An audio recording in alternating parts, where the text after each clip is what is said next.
Greeting everyone. I am Dr. Deependra from Conceptual Orthopedic and I welcome you all in today's connect session with Professor Anil Dhal sir. And today sir is going to discuss another very interesting short case presentation of a distal arm swelling. So I think this talk is again going to be very useful to all of you. So without any more delay, I welcome you sir on the board and I request you to start your presentation and I request you all participant as this is an interactive session. So those who want to participate, you can raise your hand so that sir can interact with you.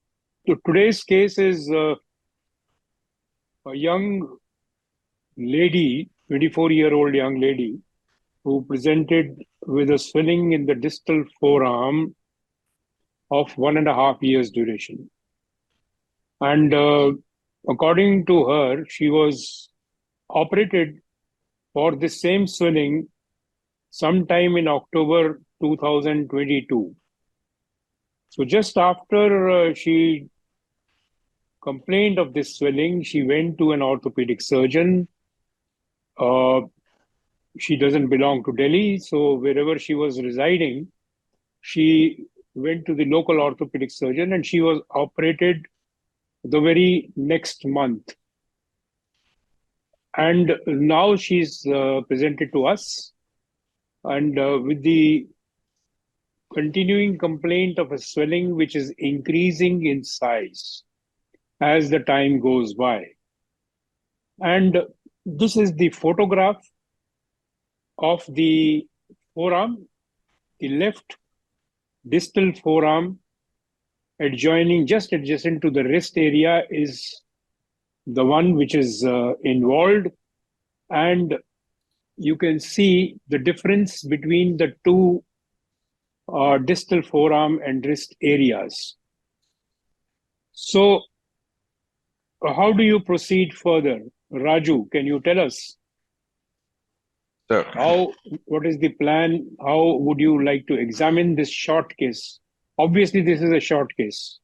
Yes, sir. So this much of history, I think, is good enough for a short case like this.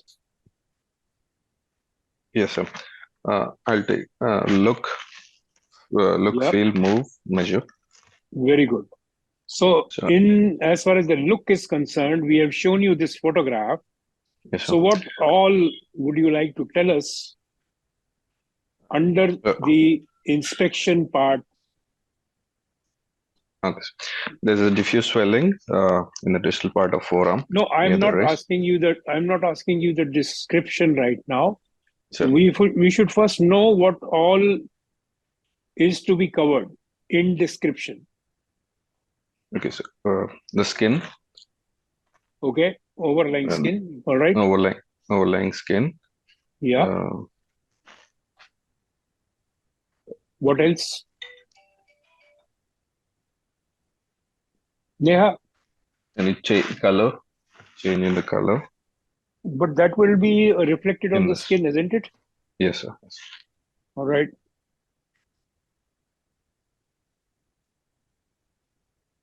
Neha, can you add? No scar sinuses. Let me see. No, that scar sinuses, everything is on the skin. Yes, sir. So we have been talking about this. First is location and extent. Second is number. Is it a solitary swelling or there are multiple swellings? Then what is the shape, approximate shape of the swelling, and approximate size? You can sort of compare the size of the swelling with a common dry fruit object. This is golf ball size, apricot size, peanut size. All these are various descriptions of approximate size on inspection or on just by looking at. Measurement will come later on. So these are the basic points which need to be covered. Okay, and you have already talked about overlying skin, but there are so many other points which need to be covered. So now going one by one, how would you take up these points? Can you describe them according to the location? So where is the location? Where is it located? The distal forearm, Okay, more towards distal the forearm, lateral side. more towards the radial side. Radial ulnar is a better expression, though lateral medial is also okay. But as far as the forearm or the wrist is concerned, radial, ulnar, volar, dorsal, these are the common terms which are used, okay? So this is, as Side. far as the dorsal aspect is concerned, the location is uh, dorsolateral. Is that so? Yes, sir. Dorsolateral. Okay. Is it a solitary swelling? Does it, or you feel that there are multiple ones? If you Looks look at like this solitary. swelling, looks like a Look, single swelling. so Okay. And overlying skin appears to be shiny. shining, maybe because of the light reflection, but otherwise Tense. looks tense. How can it look tense? Tense you can feel. If there is a tense swelling, you will have to feel for it. If there is a football which is overinflated, you can only compress and feel and then tell us that it is tense. Otherwise, the football will appear globular. Even if it is underinflated, it will appear spherical in shape. So tense description is on feeling for it, not looking at it. But the overlying skin, do you think it is inflamed in any way? Are there any scars, sinuses anywhere on the dorsal aspect? No, sir. So it essentially appears to be normal. Essentially appears to be normal. Okay? If you look at this also, look at the skin here. Forget about this. This is probably a light reflection, but otherwise, look at the skin. It's comparable with the other side. All Yes. right. Okay. So let's get back to this. And for the sake of clarity, I marked it. I marked it on the dorsal aspect.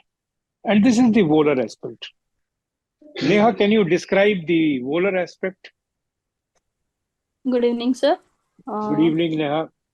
There is a linear scar over the distal part of the forearm, which Very is good. which seems to be a surgical scar, sir. Okay, very good. Then it is Looks like healed scars. healed scar. Primarily healing or secondary healing? What does it reflect? It seems to be primary healing, sir. Well, yeah, this proximal part is definitely primary healing, but distal Yes, sir. part, some broadening of the scar is there. Maybe there may have been secondary healing, but essentially primarily healed. Okay, surgical scar primarily healed. All right. Yes, What sir. else do you find? What about the swelling? What about the rest of the skin? Does it appear to be normal? It seems to be Essentially, normal. essentially the skin overlying is normal apart from the scar. Yes, sir. All right. Yes, No sir. inflammation, No redness. no scars, so no sinuses. Okay. Yeah. So essentially, it is normal looking. Yes, sir. All right. So this is again just for the sake of clarity. I marked the swelling on the volar side, and this is, if you look at it from the radial aspect, what do you find? Raju. It's like globular swelling All right. extending anteroposteriorly. Well, again, I think it would be better. You can say that the swelling is on the dorsal as well as the ventral aspect or the volar aspect. So, Dorsal aspect of the wrist, volar aspect of the wrist, or distal forearm, whatever you want to say. Okay, so yes. it's not only confined to the to a single aspect, but it is dorsal as well as volar. Yes. Okay. Yes, sir. And again, in between, this seems to be a depression here. So maybe the swelling is dorsal, volar, and radial side maybe still preserved. This is the impression that we get. Okay, so now after describing what it looks like, we have to find out how does it feel like. So what are the points which we need to check on feel? Raju, I'm not asking Neha because Neha she's a veteran now. She's been coming for these interactions quite frequently, so she probably knows the nitty-gritties of it. Raju, Temperature, very good. we'll compare it to the other side. Yeah. So the temperature was essentially normal. What else? Swelling, the skin over the swelling, is it inchable? That will come in movements. Whether the skin is mobile, that gives you the pinch test, tells you whether the skin overlying the swelling is mobile or not. Okay, if it is fixed to the underlying swelling, you will not be able to pinch it off. Yes. So that is a part of the movement. Yes. All right. Local temperature, tenderness. Tenderness, very good. What else? Yeah. What else do you feel in a swelling? The consistency. Consistency, very good. What else? Margins well defined. Margins, you have to try and feel whether margins are well demarcated or ill demarcated. What else? What else do you feel? You said consistency. So Lobulations. consistency, surface. So lobulation means that you feel whether the surface is smooth or lobulated. Okay. Yes. Whether the surface is smooth, irregular, lobulated, whatever description is there. So you have to feel specifically look for these findings. And consistency, you already said. Velatability is for abdominal swellings. Okay, a renal swelling is velatable. But limb swellings, I don't think you can call them velatable. Depending on the consistency, in this case, it was hard inconsistency. But if you have a soft consistency, then obviously you have to test for translucency. Before that, in feeling, translucency is not feeling. Yes. Neha, what do you further cross-check if it is a soft swelling? Whether it is no.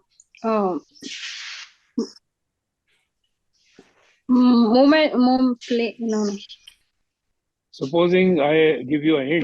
Variable consistency, sir. If we have to know what is inside the swelling, in a soft swelling, what test do we do? Fluctuation. You have not heard of fluctuation? You perform a fluctuation test to see whether there is fluid inside in a soft swelling. So this is the evaluation of local temperature. First on the normal side, then on the abnormal side. So the local temperature was not raised in this case. And we talked about trying to palpate for the margins. So the proximal and the distal margins have been identified, and now the index finger is trying to trace the ulnar and the radial margins, trying to feel all around. Okay. Then going on to the ulnar aspect, trying to establish the margins. So we have already shown you the markings on the of this patient. So after identifying the margins, only you can place the markings. And as far as the